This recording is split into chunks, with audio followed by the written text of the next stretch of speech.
Hey everyone, Sam here. Thanks for joining me. I hope you're having a beautiful day wherever you are in the world.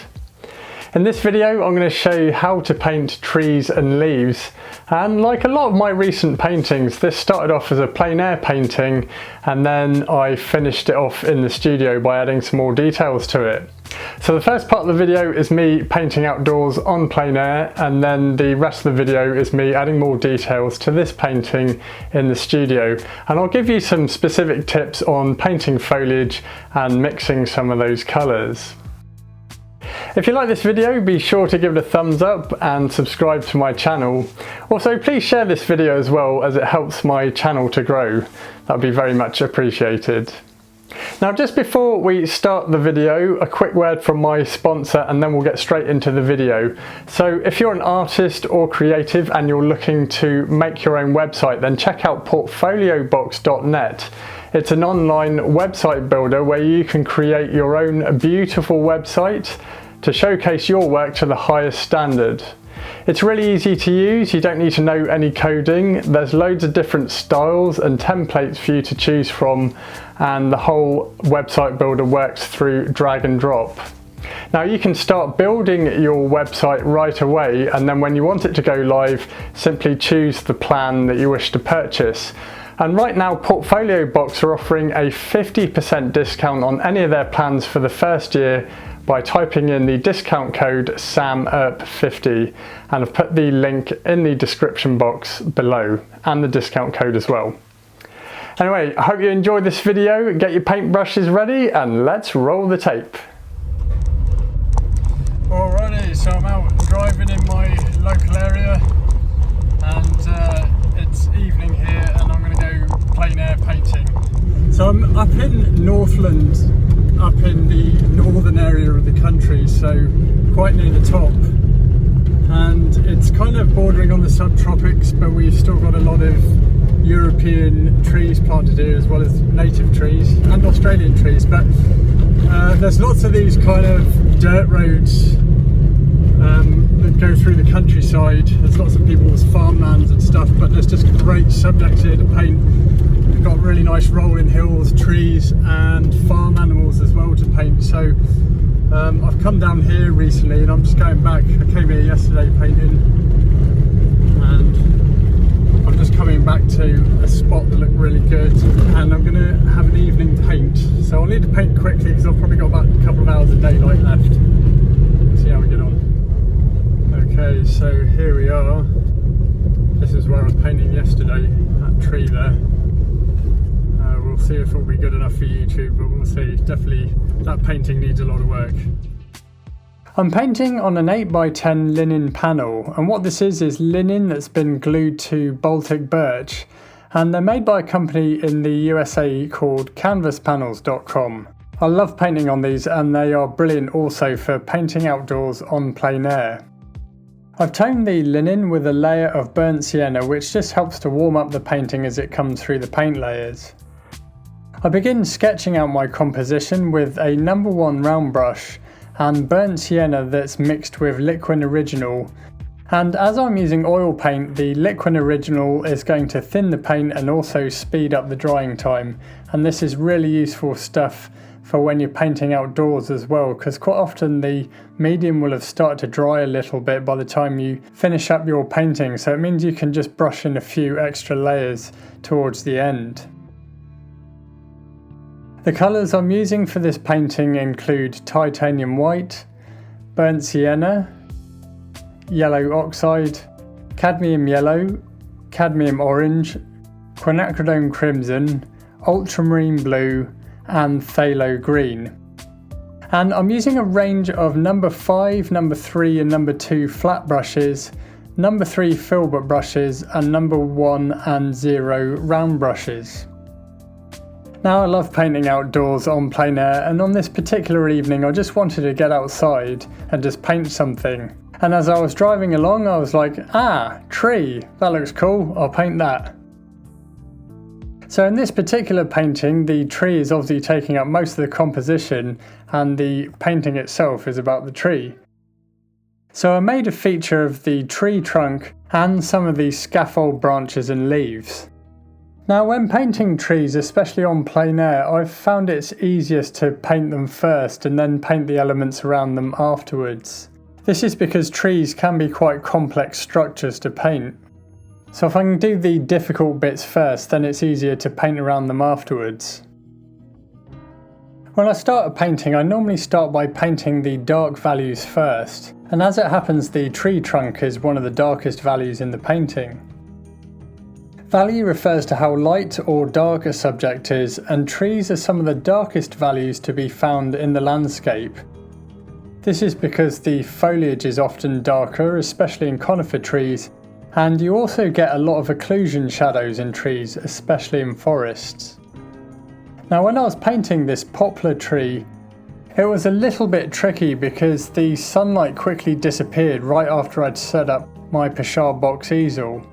I did take a couple of reference photos with my smartphone, but I had to quickly take advantage of when the sunlight popped out of the clouds, because one of the things I wanted to capture in this painting was the illuminated leaves when the sun was shining on them.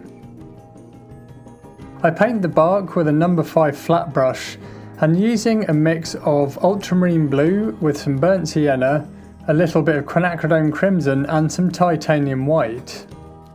Now I don't mix these colours thoroughly so that I've got some different tones here. We can create some nice neutral greys with ultramarine blue and burnt sienna mixed together, because burnt sienna is actually a dark orange, and orange is opposite to blue on the colour wheel, so when they're combined they cancel each other out, and then when these two colours are combined with titanium white we can make some nice greys with them. Now I normally edge these mixtures on the blue side so that they've got a blue cast to them. This is so that the colours don't look muddy. Now given the light situation, I got straight into painting the foliage, and I was painting the clumps of leaves that are in shadow, so actually still getting my shadows in to start with. This is a mix of yellow oxide with ultramarine blue and a little bit of cadmium yellow. I also added a little bit of burnt sienna and some phthalo green as well, just to increase the saturation. Phthalo green is a beautiful colour, and you can create some great emerald tones with them, but you need to be careful not to use too much because it has a high tinting strength, so it can easily overpower your mixture if you use too much. So I mark in the main bulk of the tree leaves here, and then I mark in the shadow areas of the trees in the background. This is a mix of ultramarine blue with yellow oxide, and I've used a little bit of titanium white as well for those trees that are in the distance.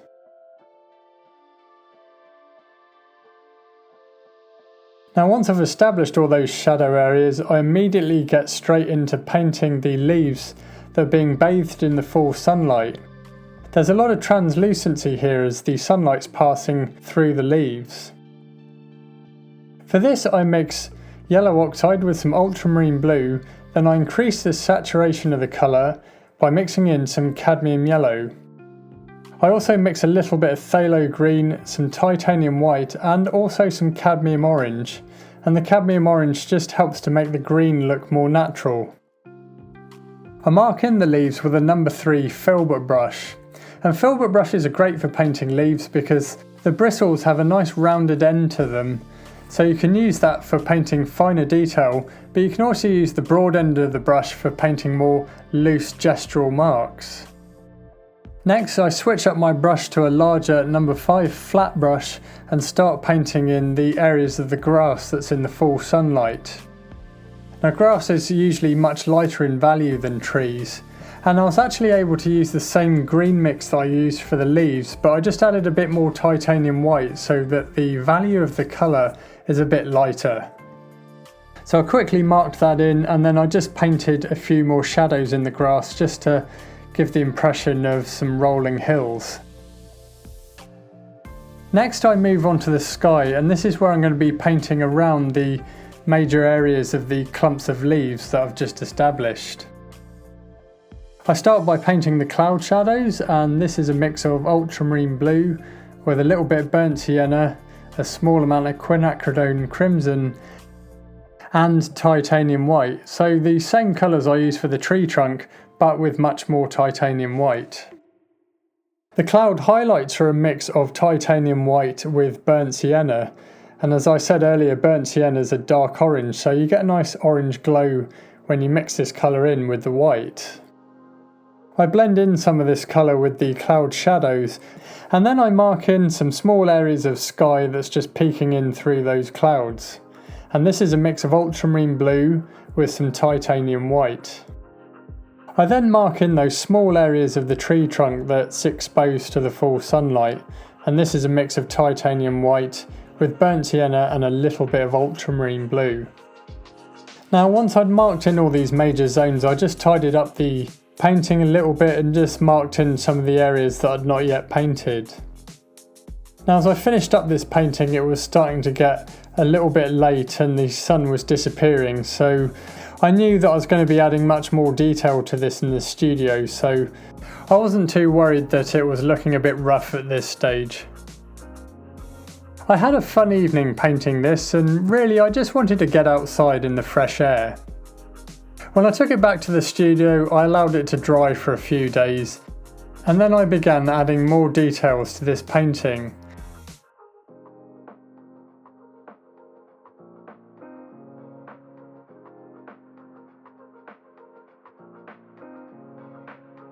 Now that the painting's dry and I'm back in my studio, I began the task of adding much more detail to this painting.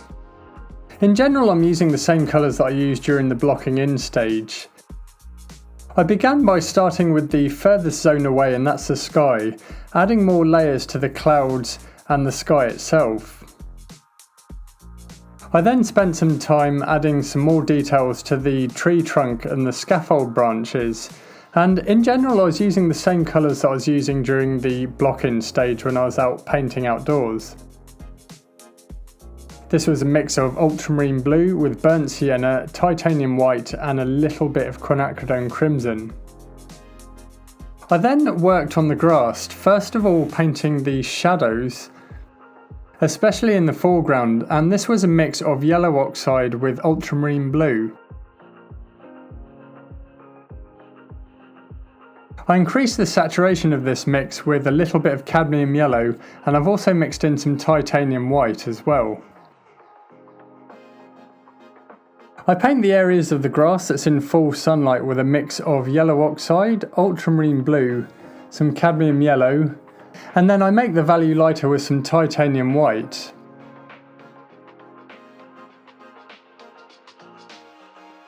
I've also mixed in a little bit of phthalo green as well.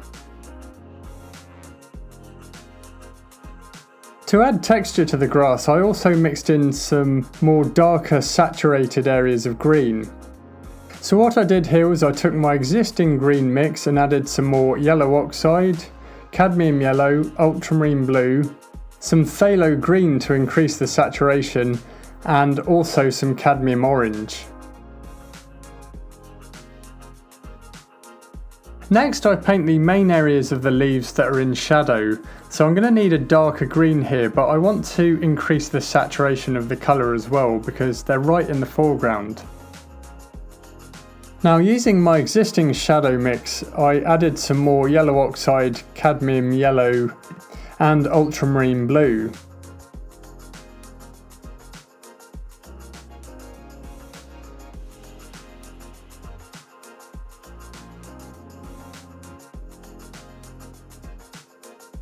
I've also found that when painting things like poplar trees, mixing in a little bit of burnt sienna also helps to make the green look more natural. I'm applying the paint with a number 3 filbert brush. Once I'd worked on this area of the tree's foliage, I then went and added in some more of those smaller branches using the same colours that I was using before. Mostly a mix of ultramarine blue with burnt sienna and a little bit of titanium white. It was at this point in the painting that I decided to let it dry so that I could then begin the next step of adding some highlights to the tree's crown. I began by mixing up a bunch of greens that I could use for the tree's crown and also to add more to the grass as well. I start off with yellow oxide, some cadmium yellow and ultramarine blue. Then I made the value of the colour lighter by mixing in some titanium white. And then following that I added some cadmium orange, which just helps to harmonise the green. And then to add some emerald tones in there, I mixed in some phthalo green. So I was using my number 3 flat brush to start painting in the suggestion of some of those feathery looking leaves, mainly on the right side of the tree's crown, as this is where the light source is coming from. As I said earlier, I want to create some of that translucency within the leaves to give the illusion that the sunlight is passing through them. When I was building up the details within the tree's canopy, I was working on the shadow areas again, but then adding some lighter layers, which helps to build up the 3-dimensional form of the tree's crown. So I was using the same green mix as I was for the highlight mix, but then I was adding in some more ultramarine blue and cadmium yellow in order to make the value of the mix much darker.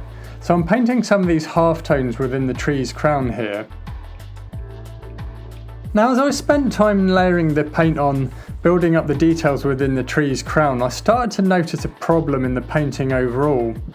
And this is because green can be a bit of a tricky colour to work with. However, there's loads of things you can do to remedy if you come across these types of problems. The main thing I noticed in this painting was the tree's crown was getting a bit lost within the grass because the grass was in full sunlight. Now, as I said earlier, trees tend to be much darker in value than that of grass. However, I've found with some deciduous trees in spring that the value of the leaves can be almost as light as the grass, and this is particularly the case in species such as poplars and willows. This is something I've noticed. So what happened here was the value of the green in the tree's crown was similar to the value of the grass. So basically the highlights were getting lost in the grass. Now I wanted to make a bit more of an impact, so I decided to make some changes in this painting. I decided that I was going to make the background in shadow because that much darker value is going to help show off the tree's crown when it's juxtaposed against it. And it also means that those leaf highlights where the direct sun's shining on them is going to have much more impact in the painting. I made the shadows of those background trees much darker in value, and it was using the same colours that I've used all along, a mix of yellow oxide with ultramarine blue. I then added more shadows to the background grass area, which was a mix of yellow oxide, ultramarine blue and cadmium yellow. There's also a bit of cadmium orange in there too. Now, as I paint these shadow areas within the grass, you can already see that the tree's canopy is starting to stand out much more. It was here at this point that I decided to let the painting completely dry again, so I could rework some of the areas within the tree's crown and the trunk and main scaffold branches. I've found that sometimes, even with the best of intentions and the best planning, that sometimes your paintings just don't go to plan. And if this is the case, sometimes the best thing to do is just to let your painting completely dry and then have a think about what you're going to do to rework it and make it look better. Now in this case, I already figured out what I was going to do, and it turned out to be quite an easy fix. As I've opted for more contrast within this painting and more atmosphere, I decided to make the value of the tree trunk darker, so I had to rework these areas, but I was still using the same colours that I was using before. Once I worked on this area, I then added more highlights to the leaves, using the same colour mix that I was using before. And now you can see that the leaves that are in the full sun really stand out much better against the background, which is in shadow. I was getting close to having this painting finished, and I decided it needed some more life in it, so I added a couple of cows in the background that are grazing in the field. At this point in the painting, I was adding a few extra highlights to the grass and then some finer details such as the fence posts, which just gives the painting context. I'm trying to communicate a rural scene here. Now here I let the painting dry again, and then I've completed it just by adding a few extra details here and there, but it really didn't need that much. I added a few more layers to the leaves that are in shadow. There's also some other things I added, such as some more reflected light within the tree's trunk and some highlights to the fence posts. Now, given that this painting went through a bit of a change towards the end, I was much happier with the end result. But it was around here that I decided to call this painting complete. Now, if you'd like to have a go at painting this, then check out the lesson notes on my website, and I've put the link in the description box below. Feel free to use the reference photos and copy the painting.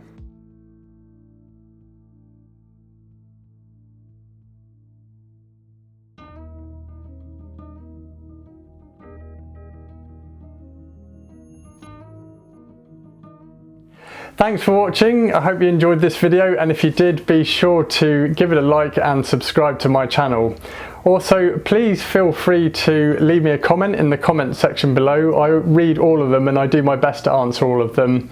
And please share this video, that would be very much appreciated. Now, if you'd like to learn more about painting, then check out the painting resources I have on my website at samuler.com. I've got loads of free written painting tutorials that you can copy and follow along with. There's also reference photos there as well if you'd like to have a go at painting some of these artworks.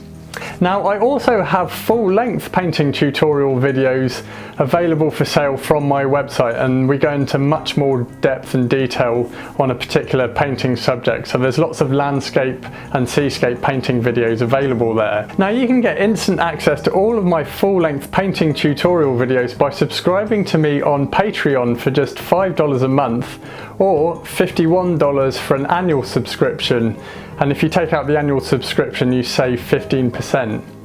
Now, as I say, you get instant access to all of my full-length painting tutorial videos and a new full-length video every month.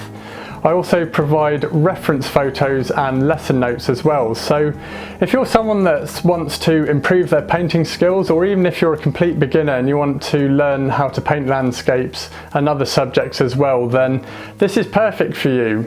Now, what I'm trying to do with Patreon is turn it into a huge painting resource for anybody that wants to learn how to paint. So check the link below, patreon.com/Samuel_Earp_artist. Now, if you'd like to see what artworks I'm working on, then you can follow me on Instagram and Facebook, and also my other website, samulerfineart.com, which is just to showcase my paintings. So I've got some of my latest paintings on there. And incidentally, this website was built on the Portfolio Box platform, and I'm very happy with the results. So thanks for watching. I hope you have a beautiful day wherever you are in the world. Happy painting, and I shall see you in the next video.